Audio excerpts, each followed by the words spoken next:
Je pense plutôt à un savant, donc je cherche dans les savants. Il y a des gens qui ont énormément apporté à l'humanité par la compréhension du monde, je pense à Einstein, des gens qui ont apporté par la santé, je pense à Pasteur, et puis peut-être aussi quelques grands écrivains comme Victor Hugo ou Shakespeare. J'ai un peu de mal à choisir entre ceux-là. Mozart, Freud,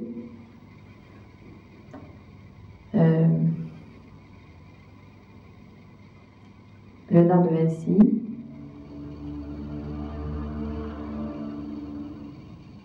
Gandhi, qui est grand bienfaiteur de l'humanité. En poésie, Sœur Teresa. C'était une femme à l'échelle planétaire qui s'est vraiment dévouée aux autres. On peut citer Sœur Teresa. Il y a différentes personnes, je pense, qui ont changé la face du monde. Alors il y a des réponses assez classiques, à mon avis, qui vont sortir. Il y a Gandhi, par exemple.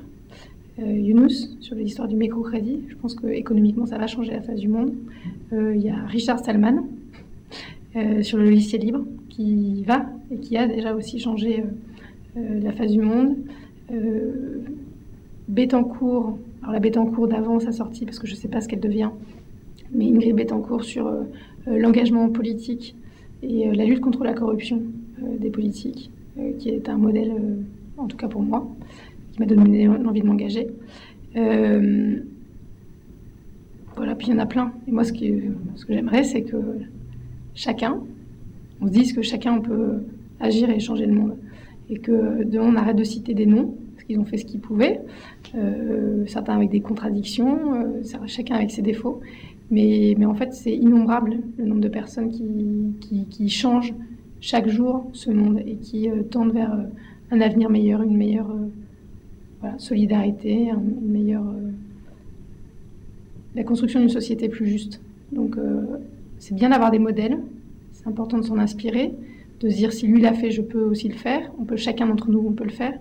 Mais moi, j'aimerais bien que la personne qui change le monde, ce soit vous, vous qui regardez l'émission et qu'on continue, voilà, et qu'on le change tous ce monde.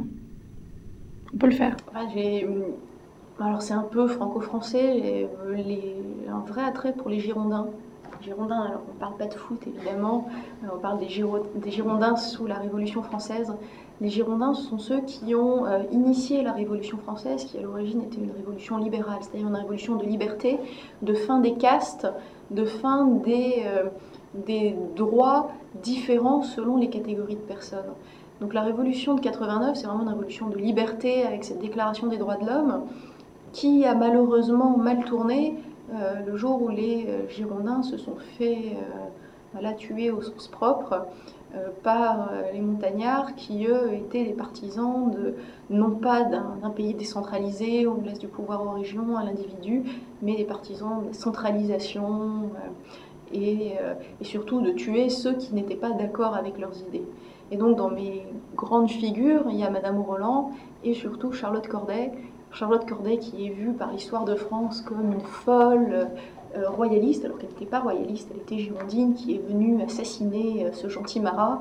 Marat, c'était quand même la première cause de nombreuses exécutions politiques, c'était un boucher, et Charlotte Corday, l'histoire malheureusement ne lui a pas rendu justice, mais c'est une phrase, je ne sais plus de qui était, Madame Roland était l'arme, était le cœur, et Charlotte Corday était le bras de la Gironde. Si je pense à un artiste, je serais tenté de dire Mozart, car sa musique et les textes, le sens qui accompagne sa musique, je pense toujours à la flûte enchantée, sont des textes très universels, et la musique est une musique audible et vraiment pour tout le monde. Donc Mozart, oui. Je le vois, je serais tenté de penser à Pasteur aussi. Pasteur, c'est considérable, la pasteurisation. Mais après, évidemment, il y a des visages, celui de Nelson Mandela, celui de Gandhi, qui me viennent à l'esprit.